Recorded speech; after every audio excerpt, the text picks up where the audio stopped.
সূরা মুমিনুনের মধ্যে আল্লাহ শুধু নামাজের কথা বলে নাই, 4 নম্বরে বলেছেন আপন লজ্জাস্থানের হেফাজত করতে হবে। লজ্জাস্থানের হেফাজত করার জন্য জরুরি হলো চোখের হেফাজত করা। আল্লাহ পাক সূরা নূরের মধ্যে বলেছেন কুল্লিল মুমিনিনা ইয়াগুদ্দু মিন আবসারিহিম ওয়া ইয়াহফাজু ফুরুজাহুম। এই ওয়া ইয়াহফাজু ফুরুজাহুম ব্যাখ্যায় মুফাসসিরগণ বলেছেন কুল্লিল মুমিনিনা ইয়াগুদ্দু মিন আবসারিহিম লিয়াহফাজু ফুরুজাহুম। তারা বলেছেন চোখের হেফাজত করো লজ্জাস্থানের হেফাজত করার জন্য। যার চোখ ঠিক আছে তার লজ্জাস্থান ঠিক, যার চোখ ঠিক নাই তার লজ্জাস্থানে ঠিক নাই। এটা বলেছেন মুফাসসিরগণ, এটা আমার কথা নয়। এই জন্য এখন দেখেন দেশের মধ্যে এত পরকীয়া কমছে না বাড়ছে। আল্লাহর ভালোবাসা পাইতে গেলে আপনাকে আমাকে ভালো মুমিন হওয়া লাগবে। ভালো মুমিন হওয়ার জন্য এই কাজগুলো আমাদের করা লাগবে।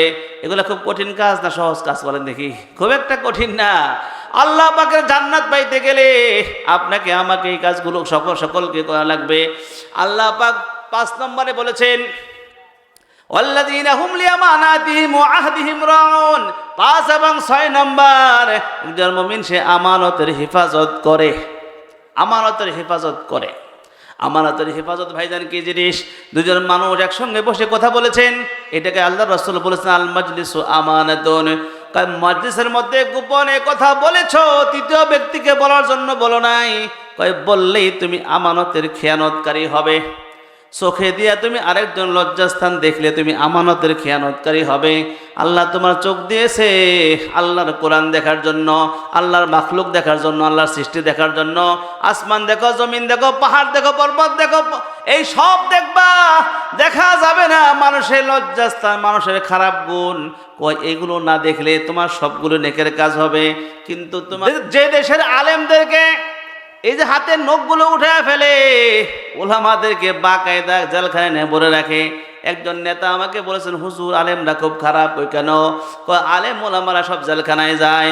আমি বললাম বন্ধু একটা কথা বলে, যদি তিতা লাগলে কিছু করার নাই।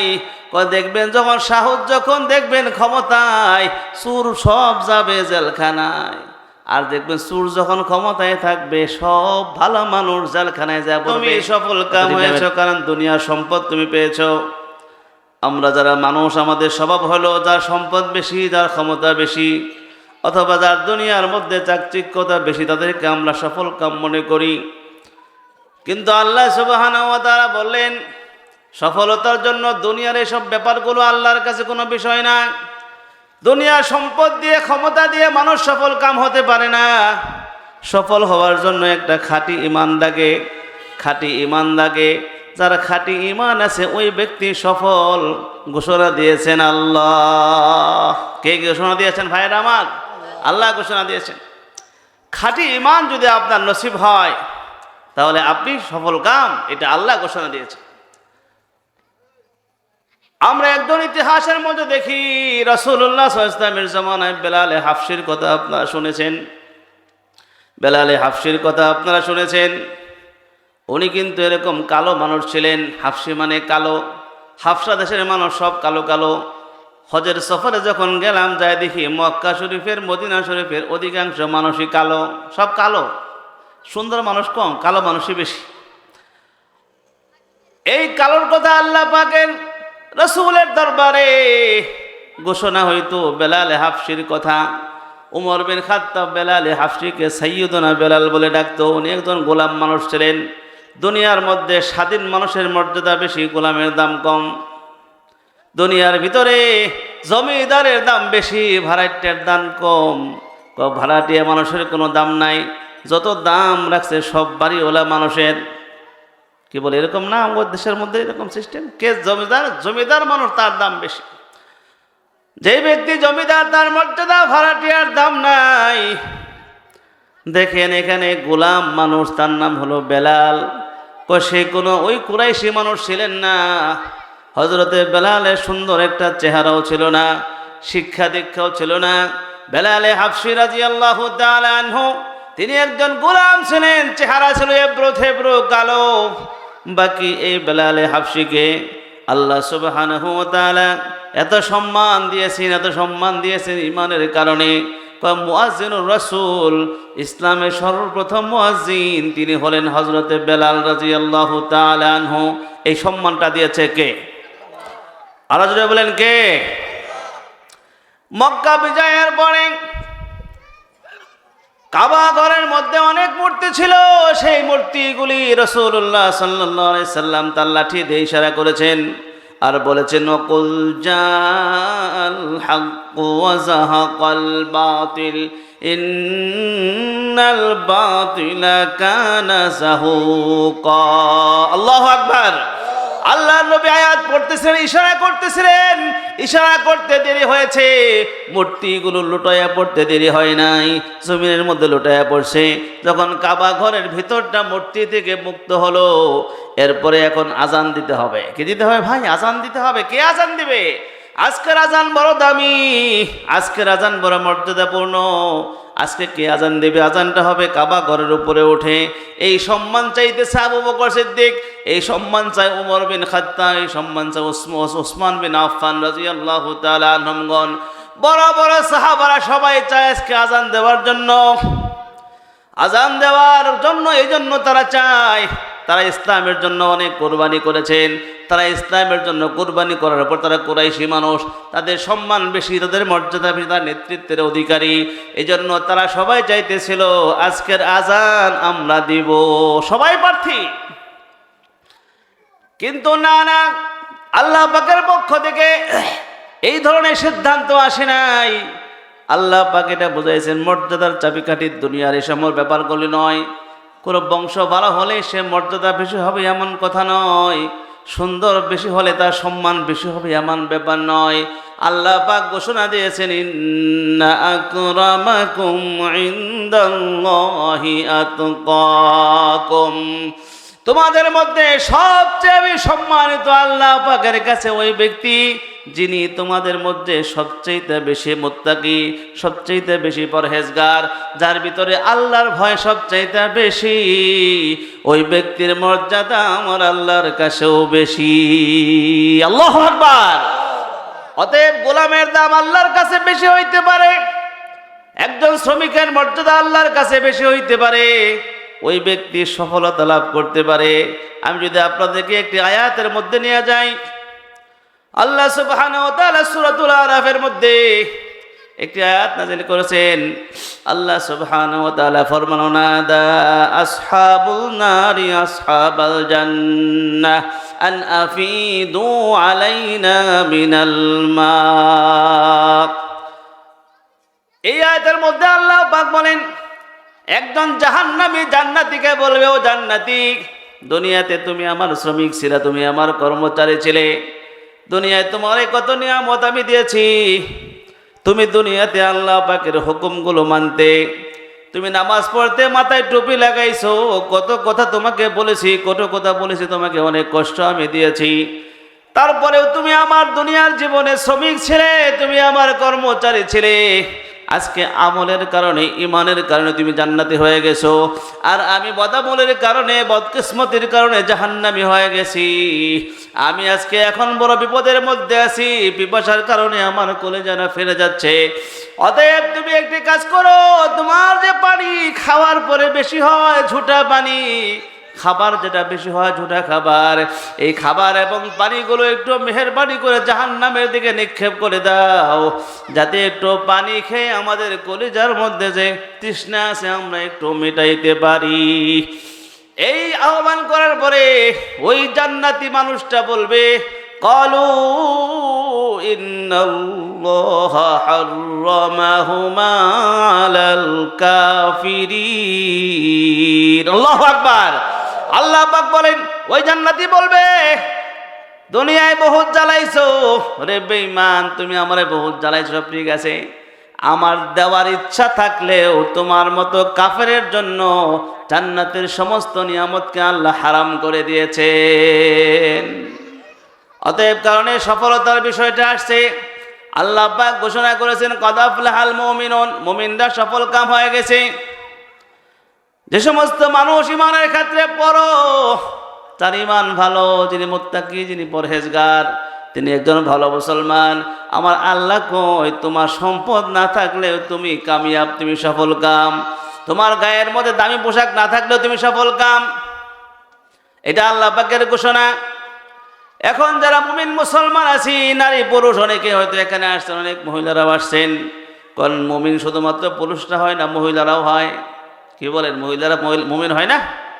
কম মেয়েদের জন্য যে কাজ পুরুষের জন্য একই কাজ। মুমিনদের জন্য সফলতার কথা আল্লাহ বলেছেন। এখন মুমিনদের কর্মসূচি দিচ্ছেন আল্লাহ পাক। মুমিনদের এক নম্বর কাজ আল্লাহ পাক বলেন, আল্লাযীনা হুম ফি সলাতিহিম খাশিউন। আল্লাহ পাক বলেন যে মুমিন, তার জন্য এক নম্বর কাজ হলো বিনয়ের সঙ্গে নামাজ আদায় করা। কিসের সঙ্গে? খুশুর সঙ্গে, বিনয়ের সঙ্গে নামাজ আদায় করা। এটা হলো মুমিনের এক নম্বর কর্মসূচি, এক নম্বর কাজ। এখন বলেন যে যারা মুমিন মুসলমান আমাদের সমাজে বাস করেন, তারা কি সবাই নামাজ পড়ে? কথা বলেন, সবাই নামাজ পড়ে? কেন পড়ে না নামাজ? এই মুসলমান তো কোরআনের প্রতি বিশ্বাসী হয়ে সে মুসলমান হয়েছে। কোনো মানুষ যদি বলে আমি কোরআন মানি না, তাহলে সে মুসলমান থাকবে না কাফের হয়ে যাবে? কথা বলেন, মুসলমান থাকবে না কাফের হবে? মুসলমান কোরআনের প্রতি বিশ্বাস স্থাপন করে সে মুমিন হয়েছে, মুসলমান হলো। তাহলে এখন এক নম্বর যে বিধান ছিল, সে কেন তার এক নম্বর কাজটাই করে না? এক নম্বর কাজ ছিল বিনয়ের সঙ্গে নামাজে দাঁড়ায়া যাওয়া, সাজদা করবে আল্লাহ তাআলাকে। এটা ছিল তার প্রথম নম্বর কাজ। এক নম্বর আল্লাহর হুকুম হলো বিনয়ের সঙ্গে নামাজ পড়া। এখন দেখা যায় বাংলাদেশে 90% মুসলমান হওয়ার পরেও শতকরা 10% মানুষ ঠিক মতো নামাজ পড়ে কিনা সন্দেহ আছে। কথা ঠিক না বেঠিক? ও মুসলমান বাবাজিরা, পর্দালে মা ও বোনেরা, আপনি কি মনে করেছেন নামাজ না পড়লেও আপনার চলবে? নামাজের কথা কি কোনো উলামা একরাম বলেছেন নাকি ভাই আল্লাহ পাক বলেছেন? আল্লাহ বলেছেন, অপর আয়াতে আল্লাহ বলেন, মা সালাকাকুম ফি সাকার। জাহান্নামের দারোগা বলবেন, ওই বদবক্তের দল, তোরা কেন জাহান্নামে আসলি? তারা বলবে, ক্বালু লাম নাকু মিনাল মুসাল্লিন। দুনিয়াতে আমরা মুসল্লি ছিলাম না, নামাজ পড়তাম না, এই কারণে আজকে আমাদের জাহান্নামে আসতে হয়েছে। কথা বুঝতে পারছে কত ব্যাপক জিনিস? আরেকটা বিষয় হলো, যে নামাজ পড়েন তিনি পাক থাকেন, পবিত্র থাকেন। যার জীবনে নামাজ নাই তার জীবনে পবিত্রতা নাই। যে নামাজি তিনি পাক, আর যে নামাজ পড়েন না তিনি হলেন না পাক। এই কথা শুনলে খারাপ লাগতে পারে। যুবক ভাইয়েরা যারা আছেন তারা ভিতরে চলে আসেন। নামাজ যিনি পড়েন তিনি যদি ফরজ গোসল হয়ে যায়, স্ত্রী সহবাস করার পরে আজান পরে দেখবেন সে গোসল করবে। শীতের দিনে হলে গরম পানি করে হলে গোসল করতে হবে। গোসল করে পবিত্র হয়ে এসে দেখবেন মসজিদে হাজির হয়ে গেছেন। আর যে ব্যক্তির জীবনে নামাজ নাই, ওই ব্যক্তি দেখবেন আর ঘুম থেকে উঠবে না। কথা ঠিক না বেঠিক? শুধু কি তাই, একজন মুসলমান প্রস্রাব করার পরে এই মুসলমান দেখবেন নামাজি হলে সে পবিত্র থাকবে, টিস্যু ব্যবহার করে সে নিজেকে পাক রাখবে। যদি তার নামাজের খেয়াল না থাকে তাহলে দেখবেন এই মুসলমান সে কখনোই টিস্যু ব্যবহার করে না, তার পায়জামা প্যান্ট সব সময় নাপাক থাকে। হাদিস শরীফের মধ্যে আছে, রাসূল করিম সাল্লাল্লাহু আলাইহি সাল্লাম ফরমায়েছেন, তোমাদের বাড়ির সামনে যদি একটি ঝর্ণা থাকে, সেই ঝর্ণার মধ্যে একজন মানুষ যদি দিনে 5 বার গোসল করে, তাহলে ওই ব্যক্তির শরীরে কোনো নাপাক থাকতে পারে, ময়লা থাকতে পারে কি? নবীদের সাহাবীরা বলছেন, হুজুর 5 বার গোসল করলে তার শরীরে কোনো ময়লা থাকতে পারে না। আল্লাহর হাবিব বললেন, যে ব্যক্তি 5 বার নামাজ পড়ে, আল্লাহকে 5 বার সাজদা করে, 5 বার ওযু করে, ওই ব্যক্তির শরীরে কোনো গুনাহ থাকতে পারে না। সুবহানাল্লাহি ওয়া বিহামদিহি। শুধু তাই নয়, তার যে রূহ আছে, নামাজি ব্যক্তির রূহ থাকে পাক পবিত্র, কারণ সে 5 বার নামাজ পড়েছে, রুহানি খাবার খেয়েছে, তাসবিহাত পড়েছে, সুবহানাল্লাহ আলহামদুলিল্লাহ পড়েছে। এই ব্যক্তির রূহ আসমানি খোরাক খেয়েছে। রূহ যেরকম নুরানি, তার খাবারটাও হইল নুরানি। নুরানি আসমানি খাবার সে গ্রহণ করেছে, তার রূহ থাকে জিন্দা এবং সবল থাকে। আর যে ব্যক্তি নামাজ পড়ে না, তার রূহকে খাবার না দেওয়াতে আস্তে আস্তে তার রূহটা দুর্বল হইতে হইতে একদম সে মৃত প্রায় হয়ে যায়, এবং সে গোসল না করার কারণে মানুষ যেরকম ময়লাযুক্ত হয়ে যায়, তার রূহটা এরকম দুর্বল হয়ে ময়লাযুক্ত হয়ে যায়। জোরে বলেন নাউযুবিল্লাহ। এই জন্য যে সমস্ত বাবাজিরা নামাজ পড়েন না, যুবক ভাইরা নামাজ ঠিক মতো পড়েন না, আপনাদের কাছে আমি গালগপ্প করতে আসি নাই। আমি জন্য কুরআনুল কারীমের ডাইরেক্ট সূরা মুমিনুনের প্রথম আয়াত থেকে শুরু করছি। যদি আপনাদের বিশ্বাস না হয়, এবার মোবাইলটা আপনি খোলেন, কুরআনুল কারীমটা ইনস্টল করেন, কইরা প্রথম নম্বর সূরা মুমিনুন আয়াতটা দেখেন, আল্লাহ পাক কি বলেছেন ওইটাই আপনি মানেন। আমার আল্লাহর বাণীর মধ্যে কোনো ভুল নাই, কোনো সংশয় নাই, কোনো সন্দেহ নাই। আল্লাহ সুবহানাহু ওয়া তাআলা কিতাবে শুরুতে বলছেন, জালিকাল কিতাবু লা রাইবা ফীহি হুদাল লিল মুত্তাকিন। আল্লাহর কিতাবে কোনো ভুল নাই, কথা ঠিক না ঠিক কোন? বহু চেষ্টা করেছে পৃথিবীর মানুষ, বহু জ্ঞানী গুণী মানুষ চেষ্টা করেছে, দুনিয়া বহু জ্ঞানী বিজ্ঞানী মানুষেরা কোরআনের ভুল ধরার চেষ্টা করেছে, কিন্তু তারা পারে নাই। আপনিও মানিয়ে লন যে কোরআনের মধ্যে কোনো ভুল নাই। যদি কোরআনে ভুল না থাকে, এই কথার মধ্যে কোনো ভুল নাই। মুমিন ব্যক্তির কিছু গুণের মধ্যে 1 নম্বর গুণ হলো তাকে বিনয়ের সঙ্গে নামাজ আদায় করতে হবে। 2 নম্বর গুণের কথা আল্লাহ বলেছেন, আল্লাযীনা হুম আনিল লাগবি মুরিদুন। 2 নম্বর গুণটা হলো একজন মুমিন মুসলমান সে অনর্থক কাজ করতে পারে না। অনর্থক কাজ মুমিন মুসলমানের শোভা পায় না। অনর্থক কাজ কাকে বলে? অনর্থক কাজ হলো এমন কাজ, এই কাজের কোনো দুনিয়ার ফায়দা নাই, আখিরাতেরও ফায়দা নাই। এমন কাজের মধ্যে কোনো মুমিন মুসলমান লাগতে পারে না। এখনকার জামানায় না অনর্থক কাজ বলতে আপনি কি বোঝেন? ফেসবুক চালানো। ফেসবুকে একবার ঢুকলে আমার যুবক ভাইয়েরা যারা আছেন, এখন মহিলারা যারা আছেন, আমার মা বোন যারা আছেন, দেখেন ফেসবুকে একবার ঢুকলে দেখবেন ঘন্টার পর ঘন্টা চলে গেছে, 1 পয়সার কোনো লাভ হয় নাই, কথা ঠিক না বেঠিক কোন? টেলিভিশন দেখা শুরু করেছেন আপনি, কোনো লাভ আসেনি ভাইও। অনর্থক কাজের মধ্যে সময় কাটাচ্ছেন, টেলিভিশন দেখে সময় কাটাচ্ছেন, ফেসবুকে সময় কাটাচ্ছেন, ইউটিউবে সময় কাটাচ্ছেন, সময় নষ্ট হইতেছে, এমনভাবে সময় যাচ্ছে, সময় আপনি টের পাচ্ছেন না। ঘন্টার পর ঘন্টা চলে গেছে, আপনি টেরও পান না এই যে কত সময় চলে গেল। অথচ ওয়াজের মাহফিলে আসলে মনে হয় অনেক সময় হয়ে গেছে। মসজিদে ইমাম সাহেব দোয়া করেন যখন লম্বা হলে, মুসল্লিরা বলে হুজুর এত লম্বা দোয়ার প্রয়োজন নাই। নামাজের মধ্যে কেরাত একটু লম্বা হলে বলে হুজুর লম্বা কেরাতের প্রয়োজন নাই, কারণ মসজিদের মধ্যে সময় বেশি হয়ে যাচ্ছে। এই যে নেকের কাজে দেরি হলে আপনার কাছে খারাপ লাগে, আর যখন আপনি গুনার কাজ করেন, অনর্থক কাজগুলি করেন, তখন দেখেন কত মজা লাগে। এই মজা লাগার কারণ হলো অন্য একটা, সেটা হলো আপনার ভিতরে দুনিয়া বাসা বাঁধছে। এই দুনিয়া যদি অন্তর থেকে না সরান, দেখবেন শুধু এগুলোই ভালো লাগে, এগুলোই মজা লাগে। দিনের কাজ ভালো লাগে না, দুনিয়ার কাজ ভালো লাগে, শয়তানি করতে ভালো লাগে, গুনাহ করতে মজা লাগে। এজন্য কবি বলেছেন, হাকিকত সে তো দুনিয়া বেখবর হ্যায়, हकीकत से तो दुनिया बेखबर है, दुनिया की नुमाइश पर नजर है, चिस्त दुनिया از خدا غافل بودن نکوماشون قرآن فرزند و زن نمیگویم که از دنیا جدا باش بهر کار که باشی با خدا باش। তোমার দুনিয়া চাকচিক্যতা ভালো লাগে, তোমার শুধু সব সময় দিকে খেয়াল, আসলে এর হাকিকত সম্পর্কে তুমি জানো না। দুনিয়ার হাকিকত যদি বুঝতা তাহলে তুমি এর মধ্যে সময় লাগাইতা না। এদিকে ওয়াজ ঢুকে গেলে সময় লাগবে অনেক বেশি। শুধু এতটুকু বুঝলেন, অন্তরে দুনিয়ার মোহাব্বত থাকলে দিনের কাজ ভালো লাগে না, নামাজ ভালো লাগবে না, আপনার কাছে যাকাত দিতে ভালো লাগবে না, দেখবেন আপনার কাছে খারাপ লাগবে।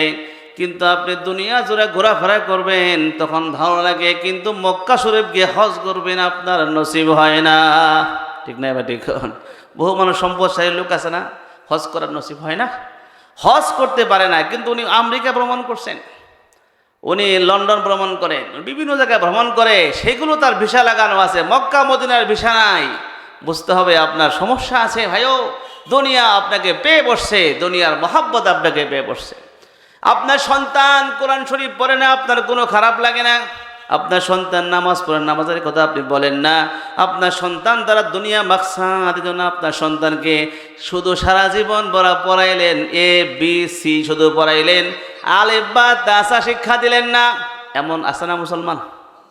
আছে না মুসলমান? এমন কত মা বোনরা আছে এখন আর কোরআন শরীফ পড়তে পারে না।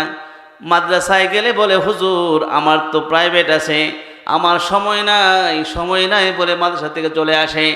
এই যে মুসলমানদের সন্তানেরা কোরআন শেখার সময় দিল না, আপনি একজন গার্জেন, আপনিও সময় দিলেন না, আপনার সন্তান কিভাবে শিখবে? আপনিও কোরআন পড়েন না, আপনার স্ত্রীও পড়ে না, আপনার মেয়েরা ছেলেরা কেউ পড়ে না।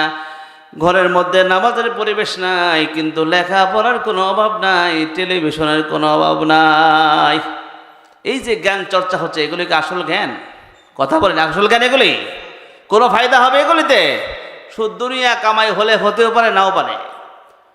এজন্য সম্মানিত হাজির, আল্লাহ বলেন কোন মুমিন মুসলমান সে অনর্থক কাজে সময় নষ্ট করতে পারে না। যে কাজের মধ্যে আল্লাহর কোনো ওয়াদা নাই, এই কাজটাই অনর্থক কাজ। যেই কাজে আল্লাহর ওয়াদা নাই, এটাই অনর্থক কাজ। অনর্থক কাজে আমরা সময় নষ্ট না করি। আমরা মুমিন মুসলমান, আমাদের জন্য এগুলো শোভা পায় না। 3 নম্বর কাজের কথা আল্লাহ পাক বলেছেন, ওয়াল্লাযীনা হুম লিয-যাকাতি ফাইলুন। একজন মুমিন যখন সম্পদের মালিক হয়, আমরা যখন দুনিয়াতে আসছি কেউ টাকা পয়সা নিয়ে আসি নাই। আমার আল্লাহ পাক মায়ের স্তনের ভিতরে আমাদের জন্য খাবারের ব্যবস্থা করেছিলেন। আমরা কোনো ব্যাংক ব্যালেন্স করে আসি নাই, আসার সঙ্গে সঙ্গেই এমন খাবার পেয়েছি। পৃথিবীর মধ্যে একজন শিশুর জন্য সবচেয়ে উৎকৃষ্ট খাবার হলো মায়ের দুধ, আল্লাহ পাক দিয়ে দিয়েছেন। কথা ঠিক না বেটে আমার ভাইরা? এই যে আল্লাহ দিলেন, আপনি দুনিয়া আসার আগেই আমার আল্লাহ আপনার খাবারের ব্যবস্থা করলো। ও বান্দা, তুমি চিন্তা করে দেখো নাই? তুমি যে টেনশন করো আমার ব্যাংক ব্যালেন্স না থাকলে আমার সন্তান খাবে কি? তোমার সন্তানের দায়িত্ব তোমার না, তোমার দায়িত্ব হলো তোমার সন্তান খাবে কি, আমার পরের জেনারেশন কি খাবে, আমার 14 পুরুষ কি খাবে। হারাম হালাল একসঙ্গে করিয়া সম্পদ জমাই করে আমার যাওয়া লাগবে। এই বুদ্ধি আপনার ভাইকে দিয়েছে। আপনাকে হিসাব দিতে হবে পাই পাই করে। আর ওই সন্তানেরা ওই সম্পদ ওড়াবে, তারা মোটেই কেয়ার করবে না, কারণ মাগনা পাইছে। কথা ঠিক না বেঠিক? হিসাব দিবেন আপনি। হালাল হারামে উল্টা পাল্টা হয়েছে, হিসাবটা আপনাকে দিতে হবে। কবরে গেলে ছাড়বে না আল্লাহ পাক। অতএব কারণে আপনাকে এগুলো না চিন্তা করে আল্লাহ পাকের বিধান মোতাবেক সম্পদটা খরচ করুন। সম্পদ আছে, আপনি যাকাত দিয়ে দেন। যাকাত দেওয়ার মালিক আদেশ করছেন আল্লাহ। ইসলামের 5টা ভিত্তির একটা হলো যাকাত প্রদান করতে হবে। আপনি যাকাত প্রদান করে দেন। এই যে মালের হক আদায় করেছেন, এই সম্পদটা আপনার পবিত্র হলো। এই সম্পদ পবিত্র হওয়ার সঙ্গে সঙ্গে সম্পদটা হেফাজত হলো। আপনার এই সম্পদ নষ্ট হবে না। আপনার এমন কোনো রোগ ব্যাধি হবে না যে আপনাকে লক্ষ লক্ষ কোটি কোটি টাকা লাগে। বায়ু সম্পদের বরকতের ব্যাপারটা বুঝুন। একজন মানুষ সিটি ব্যাংকের মালিক, আমি ওই এলাকায় ইমামতি করেছি। ওই সিটি ব্যাংকের মালিক আমার কাছে দোয়া চাইলো, হুজুর আমাদের মালিকের বুকের মধ্যে ব্যথা করতেছে, মেহেরবানি করে মসজিদ জোহরের পরে দোয়া করবেন। দোয়া করার জন্য আমরা দোয়া করে দিলাম। বিকাল বেলায় শুনি ওই একটা এরোপ্লেন, একটা প্লেন কি করে বুক করে সে চলে গেছে ভাই সিঙ্গাপুর। তার বুকের ব্যথার চিকিৎসা যাবে কোথায়? সিঙ্গাপুর। যাইতে লাগে 27 লাখ টাকা। কত লাখ? 27 লাখ দিয়ে চলে গেছে ওইখানে। 27 লক্ষ টাকা দিয়ে গেল, 40 দিন অবস্থান করলো, প্রত্যেক দিন 10 লাখ করে। কত লাগলো হিসাব করছেন? 40 দিন প্রতিদিন 10 লাখ করে খরচা। আসার সময় আবার সেই 27 লক্ষ টাকা। এইভাবে 4-5 কোটি টাকা খরচ করে যখন আসলো, আসার পরে শুনি এখনো তার বুকের ব্যথা ভালো হয় নাই। ও আল্লাহর বান্দা, আমার মতো গরিব হুজুরের যখন বুকে ব্যথা হয়, আমি তখন 1 গ্লাস পানি নিয়ে বিসমিল্লাহ করে সূরা ফাতিহা পড়ে খাই, সঙ্গে সঙ্গে আমার মালিক বুকের ব্যথা ভালো করিয়ে দেয়। বলেন সুবহানাল্লাহি ওয়া বিহামদিহি। ভালো করার মালিক কে? গরিব ওলামা একরামের যদি এত বড় রোগ হইতো, গরিব মানুষ যদি এত রোগের মধ্যে পড়ে যেত, মানুষ আর দুনিয়ায় বাঁচত না। বুঝতে হবে আপনার জিন্দেগির সম্পদের মধ্যে হালাল হারামের মিশ্রণ ঘটনার কারণে, আপনার সম্পদটা হারাম হওয়ার কারণে আপনার ভিতরে, আপনার পরিবারের ভিতরে এমন সমস্যা আমার মালিক দেয়া দেয়, যেই সমস্যার কারণে আপনার জিন্দেগি দুর্বিষহ হয়ে ওঠে। আবার দেখবেন এরকম হারামখোর যারা আছেন, তাদের সন্তানদের মাথায় ব্রেন নাই, বকলম আছে কিনা সমস্যা? ওই যে দেখবেন একজন মানুষ, গরিব মানুষ, রিক্সাওয়ালা ভ্যানওয়ালা, ওই রিক্সা ভ্যানওয়ালা মালিকের ছেলে, গরিব মানুষের সন্তান, ওই সন্তান দেখবেন মাথার মধ্যে আল্লাহ আগুন দিয়ে দিয়েছে, খালি ব্রেন আর ব্রেন। মাদ্রাসায় পড়লেও ভালো আলেম হয়, স্কুলে পড়লেও সে ভালো ছাত্র হয়, ভালো চাকরিটা ওই গরিবের সন্তান পায়।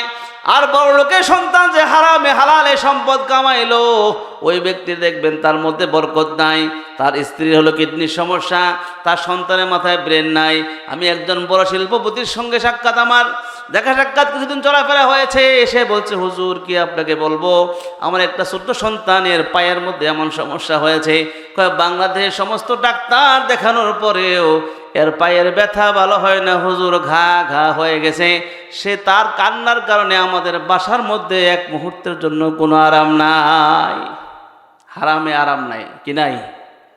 কথা বলেন, হারামে বেদাতির কপালে হেদায়েত নাই। হারামের আরাম নাই, বেদাতির কপালে হেদায়েত নাই।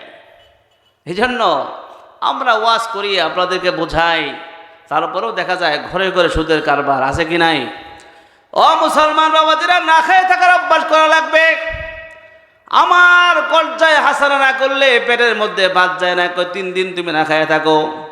মুসলমান ইতিহাস পড়ে দেখেন, আমার রসুলের ঘরের মধ্যে 7 দিন পর্যন্ত কোনো চুলা জ্বলে নাই। 3 দিন 4 দিন পর্যন্ত চুলা জ্বলে নাই। একটা খেজুর, 1 গ্লাস পানির উপরে 24 ঘন্টা চলে গেছে। ও মুসলমান বাবাজিরা, আমাদের এত খাবার বেশি খাওয়ার জন্য, সবসময় 3 বেলা খাওয়ার জন্য, আমার পরিবারের খাবার জোটাবার জন্য, অথবা আমার ব্যবসাটাকে বড় করার জন্য সুদি কারবারে যদি আমি যাই, এই হারামের মধ্যে আমি ঢুকে পড়ি, তাহলে আল্লাহ সুবহানাহু ওয়া তাআলা আমার জীবনের বরকত নষ্ট করে দিবেন, আমার স্ত্রীর জীবনের বরকত নষ্ট করে দিবেন, আমার সন্তানের জীবনের বরকত নষ্ট হয়ে যাবে। এই সুদের ভয়াবহতা এমনভাবে চলবে, 7 পুরুষ পর্যন্ত এর উপরে আল্লাহ পাকের লানত বর্ষণ হতে থাকবে। আপনাদের বিশ্বাস হয় এগুলা? বিশ্বাস হয় না? আমি আয়াত দিয়ে, একেবারে হাদিস দিয়ে আপনাদেরকে একদম সব বোঝা দিতে পারবো। কেন এগুলো হচ্ছে, কেন হয়, কেন হচ্ছে? এটা আল্লাহর ওয়াদা, আমাদের রাখবেন। দেখবেন যে ব্যক্তি একবার সুদের মধ্যে গেল, সে সুদ থেকে আর ফিরতে পারে না, জীবন ভরা সুদের মধ্যে থাকে। খুব কম মানুষের কপালে হেদায়েত জুটে, ঠিক না ঠিক? একবার যে গেল, তার বউরিয়া, তার বিবির ছবি দিয়া যে ব্যক্তি সুদের কারবার ঢুকে পড়ল, ওই ব্যক্তি দেখবেন আর সহজে ফিরে আসতে পারে না। একবার আনে, খাওয়া শেষ হয়, আবার যায়, আবার আসে, আবার শেষ হয়, আবার যায়। তার জিন্দিগিটা সুদের মধ্যে কাটতে থাকে, আর জীবনে ওর মধ্যে ওই বাড়িতে কোনো বরকত থাকে না। এই জন্য আল্লাহর বান্দাগণ, বাড়ি 5 তালা করার পরও বিক্রি করা লাগে, নিঃস্ব ফকির হয়ে যায়, সুদের কবলে পড়ে। এমন আছে কিনা? আছে কিনা ভাইরা আমার? এই জন্য মুহতারাম হাজিরিন, আল্লাহ বলেছেন তোমরা যাকাত দাও। মুমিনদের 3 নম্বর বৈশিষ্ট্য হলো যাকাত প্রদান করে। এখন সমাজের মধ্যে কয়জন মুমিন আছেন এটা আপনি বুঝতে পারবেন যারা যাকাত প্রদান করেন এই সমাজের ভিতরে। এদের সংখ্যা বড় কম, এদের সংখ্যা বড় কম। যাকাতি মুসলমানের সংখ্যা বড় কম। তারা বলে হুজুর আমার কাছে তো টাকা নাই, আমি গরিব মানুষ। তার বাজারে গেলে দেখবেন, বাজারের অবস্থা দেখে কখনো বুঝবেন না সে আসলে গরিব মানুষ। তার ব্যাংকে কয় টাকা কেউ তো জানে না, আল্লাহ পাক জানেন। কাকে আপনি ধোঁকা দিচ্ছেন? এজন্য মুহতারাম হাজরিন, আলোচনা লম্বা করব না। আল্লাহ যদি সম্পদ দিয়ে থাকে, কেউ জানে না, জানেন কে? সবাইকে বলতে জানে কে? আপনার খবর আমার আল্লাহ জানেন। আলিমুম বিজাতিস সুদূর, আল্লাহ আপনার অন্তরের খবর রাখেন। আল্লাহ যদি আমাদেরকে সম্পদ দান করেন, নেশাব পরিমাণ সম্পদ যদি আল্লাহ দান করেন, আমরা প্রত্যেকেই যাকাত দিব তো ইনশাআল্লাহ? দিব আমরা ইনশাআল্লাহ? আল্লাহ সবাইকে তৌফিক দিন, সকলেই বলে আমিন। আমার ভাইরা বন্ধুরা, 3 নম্বরে আল্লাহ বলেছেন যাকাতের কথা। মুমিন ব্যক্তির 3 নম্বর বৈশিষ্ট্য হলো সে যাকাত প্রদান করবে। 4 নম্বর কাজ হলো ওয়াল্লাযীনা হুম লিফুরুজিহিম হাফিজুন। মুমিন ব্যক্তির 5 নম্বর কাজ হলো, 4 নম্বর কাজ হলো তারা আপন লজ্জাস্থানের হেফাজত করে। আপন লজ্জাস্থানের হেফাজত করা মুমিন ব্যক্তি 4 নম্বর বৈশিষ্ট্য। মনে রাখবেন, আমগো দেশের মধ্যে তাবলীগ জামাত যারা করেন, ওনারা কব নামাজ পড়ো, ঠিক না ঠিক? খালি নামাজ পড়ো, নামাজ পড়ো। আরে ভাইও, এই নামাজের সংখ্যা আছে, বাকিগুলি একটাও নাই। কথা ঠিক না ঠিক? একজন মুমিন ব্যক্তি নামাজ পড়ো, যার গুরুত্ব যত বেশি বুঝতে পারছে, নামাজের পরে যে আরো কথা বলছেন আল্লাহ, এগুলির কোনো খবর নাই। শুধু নামাজ পড়ো, নামাজও পড়ে সুদও খায়, আছে কি নাই? নামাজ পড়ে সুদ খায়, নামাজ পড়ে গান গায়, নামাজ পড়ে গানের মধ্যে সভাপতি হয়, লম্বা সুন্দর সুন্দর দাড়ি রাখিয়া মাথার মধ্যে টুপি দিয়া সুন্দর জামা পরিয়া দেখবেন ওই লোকটা গানের মধ্যে সভাপতি হয়ে গেছে। গানের মধ্যে সভাপতি যে হইতে পারলো, এরকম একটা গুনার কাজের সভাপতি হয় কেমনে হইল? ওই যে বুঝছে নামাজ পড়লে জান্নাতে যাওয়া যায়, ঠিক না ঠিক? আল্লাহ শুধু নামাজের কথা বলছেন কোরআনটাকে। সূরা মুমিনুনের মধ্যে আল্লাহ শুধু নামাজের কথা বলে নাই, 4 নম্বরে বলেছেন আপন লজ্জাস্থানের হেফাজত করতে হবে। লজ্জাস্থানের হেফাজত করার জন্য জরুরি হলো চোখের হেফাজত করা। আল্লাহ পাক সূরা নূরের মধ্যে বলেছেন কুল্লিল মুমিনিনা ইয়াগুদ্দু মিন আবসারিহিম ওয়া ইয়াহফাযু ফুরুজাহুম। এই ওয়া ইয়াহফাযু ফুরুজাহুম ব্যাখ্যায় মুফাসসিরগণ বলেছেন কুল্লিল মুমিনিনা ইয়াগুদ্দু মিন আবসারিহিম লিয়াহফাযু ফুরুজাহুম। তারা বলেছেন চোখের হেফাজত করো লজ্জাস্থানের হেফাজত করার জন্য। যার চোখ ঠিক আছে তার লজ্জাস্থান ঠিক, যার চোখ ঠিক নাই তার লজ্জাস্থানে ঠিক নাই। এটা বলেছেন মুফাসসিরগণ, এটা আমার কথা নয়। এই জন্য এখন দেখেন দেশের মধ্যে এত পরকীয়া কমছে না বাড়ছে? কথা কেন যে আপনার এলাকায় মনে হয় নাই, এই এলাকায় পরকীয়া নাই, তাই না? পরকীয়া করে কেন? কেন করে পরকীয়া? নিজের সন্তান, নিজের বিবি আছে, নিজের স্বামী থাকার পরও একজন পুরুষ এবং নারী কি কারণে পরকীয়ায় লিপ্ত হয়? কি কারণে তারা এভাবে এমন এক জঘন্য কাজের সঙ্গে জড়ায় পড়ে? এর অন্যতম কারণ হলো চোখের সমস্যা। এই চোখে দেয়া যখন মোবাইল দেখে, চোখে দেয়া যখন টেলিভিশন দেখে, তার মনের ভিতরে এরকম চাহিদা পয়দা হয়। ওইখান থেকে তো এইগুলি শিক্ষা দেওয়া হয় কিভাবে পরকীয়া করা যায়। কথা ঠিক না বেঠিক? যুবক ভাইরা জোরে কথা কও, কথা ঠিক না বেঠিক কও? আমি তো সত্য কথা বলছি না। এইগুলি শিক্ষা দেওয়া হয় কিভাবে পরকীয়া করা যায়। তাহলে আমার বন্ধুগণ, মুমিন ব্যক্তি হতে গেলে আমাদেরকে কি করতে? চোখের হেফাজত করতে হবে। চোখের হেফাজত করার জন্য দৃঢ় প্রতিজ্ঞা করতে হবে। চোখে দিয়া গুনাহ করলে আমার লজ্জাস্থানের হেফাজত হবে না, আর লজ্জাস্থানের হেফাজত না হইলে ভালো মুমিন হওয়া যাবে না। ওয়াল্লাযীনা হুম লিফুরুজিহিম হাফিজুন, লজ্জাস্থানের হেফাজত করে। এই জায়গায় আল্লাহ পাক ইল্লা শব্দ আনছে, ইল্লা তবে দিয়ে আল্লাহ পাক বলেছেন আপন লজ্জাস্থানে হেফাজত করে তবে নিজের স্বামী বা নিজের স্বামীর জন্য স্ত্রী।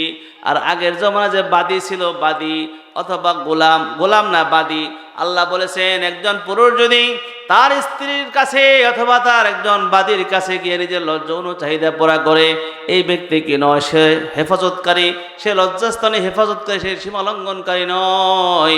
যদি এই 2 জায়গা ছাড়া অন্য কোথাও নিজের জৈবিক চাহিদা পুরা করে, আমার আল্লাহ বলেন ফাউলাইকা হুমুল আদুন, এরাই হলো সীমালঙ্ঘনকারী। আর আল্লাহ পাক সীমালঙ্ঘনকারীকে পছন্দ করে না। ইন্নাল্লাহা লা ইউহিব্বুল মুতাদিন, আল্লাহ সীমালঙ্ঘনকারীকে পছন্দ করে না, ভালোবাসে না। আল্লাহর ভালোবাসা পাইতে গেলে আপনাকে আমাকে ভালো মুমিন হওয়া লাগবে।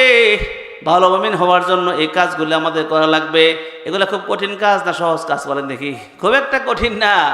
আল্লাহ পাকের জান্নাত পাইতে গেলে আপনাকে আমাকে এই কাজগুলো সকলকে করা লাগবে। আল্লাহ পাক 5 নম্বরে বলেছেন ওয়াল্লাযীনা হুম লিআমানাতিহিম ওয়া আহদিহিম রাউন।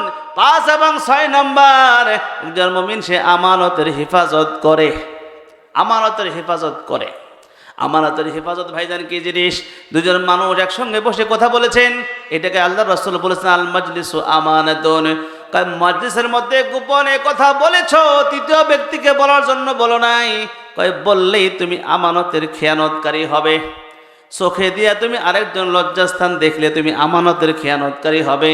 আল্লাহ তোমার চোখ দিয়েছে আল্লাহর কোরআন দেখার জন্য, আল্লাহর মাখলুক দেখার জন্য, আল্লাহর সৃষ্টি দেখার জন্য। আসমান দেখো, জমিন দেখো, পাহাড় দেখো, পর্বত দেখো, এই সব দেখবা। দেখা যাবে না মানুষের লজ্জাস্থান, মানুষের খারাপ গুণ। এগুলো না দেখলে তোমার সবগুলো নেকের কাজ হবে, কিন্তু তোমার এই চোখ দিয়া অন্য জিনিস দেখা যাবে না। এটা হলো আমানতের খেয়ানত। আরেকজন নামাজ পড়েন না, আমানতের খেয়ানত। এই নামাজ আপনার কাছে আমার কাছে আমানত। আল্লাহর দ্বীন আমাদের কাছে আমানত। এই দিনকে প্রতিষ্ঠা করার জন্য মেহনত করা লাগবে। আল্লাহ পাক নামাজের মতো, রোজার মতো দিন প্রতিষ্ঠার কথা বলেছেন। এই যে দিন প্রতিষ্ঠার কথা বললেন, এটার জন্য আমাদের তেমন কোনো মেহনত নাই, এজন্য আমাদের কোনো চিন্তাও নাই। কথা ঠিক না ভাই? ঠিক হুজুর দিন তো দেশে প্রতিষ্ঠিত আছেই। অনেক বিএমপি আওয়ামী লীগের ভাইয়েরা আমাকে বলে হুজুর দেশে দিন তো প্রতিষ্ঠা আছেই। এরকম গন্ড মূর্খ কথা বলে তারা। অনেক সময় বলি আমি যে আপনাদের মাথার মধ্যে খালি গোবর। আল্লাহর দিন দেশে প্রতিষ্ঠা আছে। যে দেশের আলেমদেরকে এই যে হাতের নখগুলো উঠে ফেলে, ওলামাদেরকে বাকায়দা জেলখানায় নিয়ে ভরে রাখে। একজন নেতা আমাকে বলেছেন হুজুর আলেমরা খুব খারাপ। ওই কেন? আলেম ওলামারা সব জেলখানায় যায়। আমি বললাম বন্ধু একটা কথা বলে, যদি তিতা লাগলে কিছু করার নাই। দেখবেন যখন সাহস, যখন দেখবেন ক্ষমতায়, সুর সব যাবে জেলখানায়। আর দেখবেন সুর যখন ক্ষমতায় থাকবে, সব ভালো মানুষ জেলখানায় যা পড়বে। কথা ঠিক না বেটে গণ? এটা কি হাসা কথা না মিথ্যা কথা বলেন? হে আমার একে হুজুর আলেমরা তো ভালো না। কেন? আলেম আমরা সব জেলখানায় যা দেখছি আমি। জেলখানায় কে নিল আলেমদেরকে?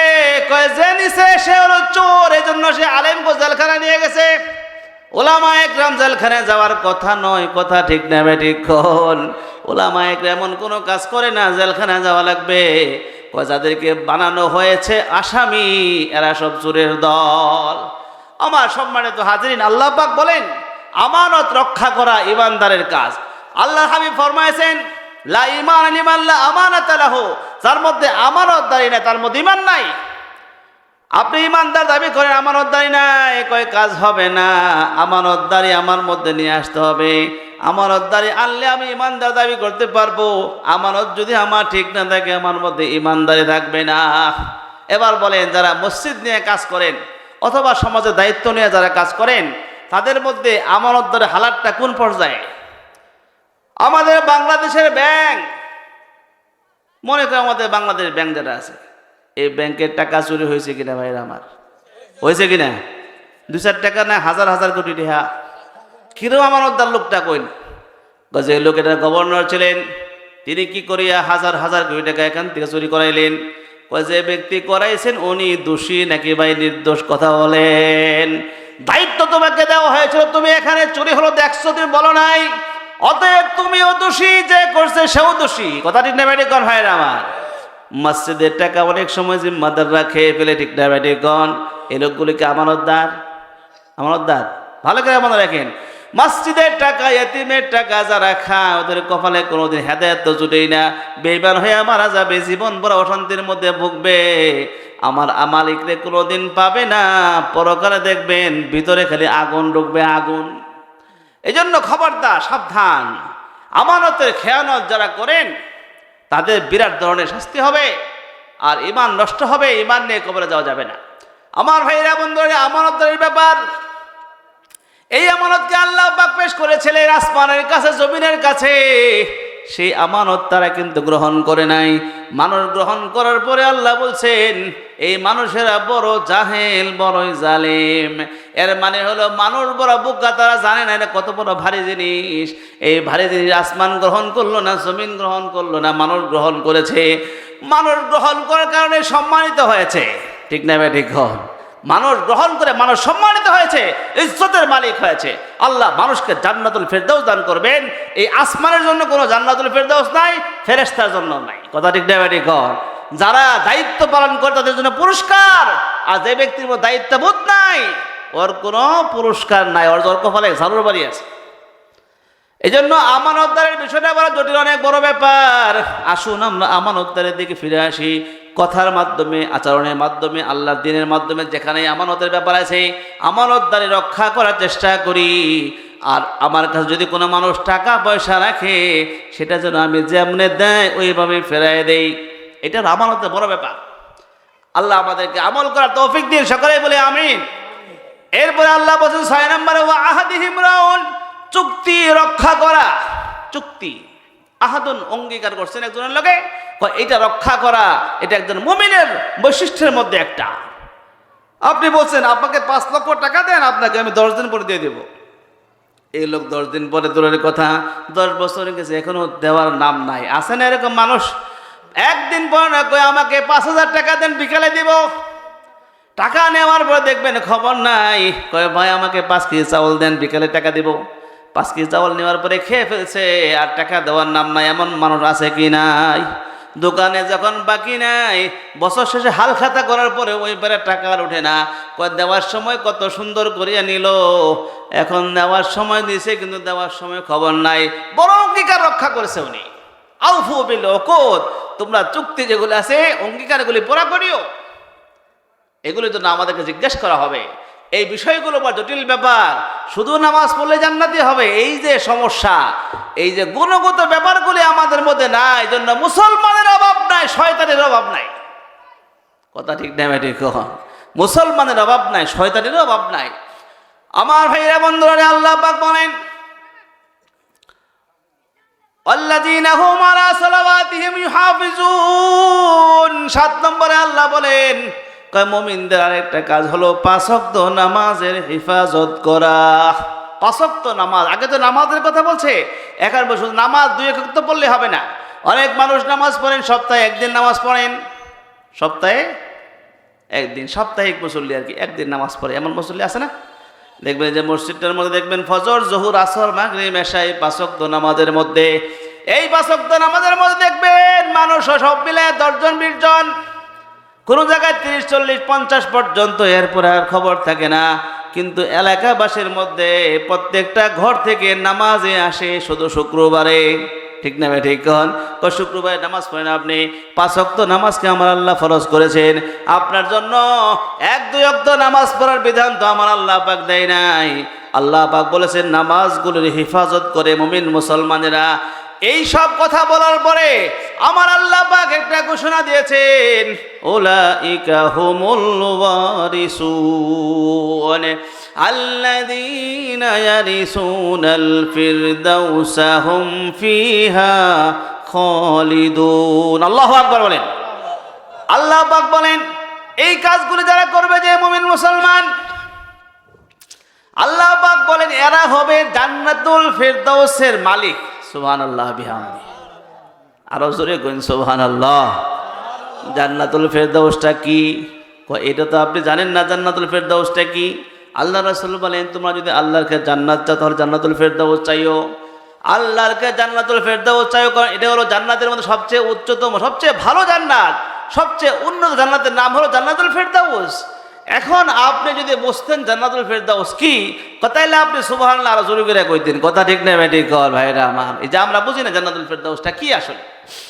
জান্নাতুল ফেরদাউস হলো যে কোনো জান্নাত আল্লাহ পাক বানাইছেন। আল্লাহ বানাবার পরে কুরআনুল কারীমে আল্লাহ পাক বলেছেন, ফালা তা'লামু নাফসুম মা উখফিয়া লাহুম মিন কুররাতি আয়ুন জাযাআম বিমা কানু ইয়ামালুন।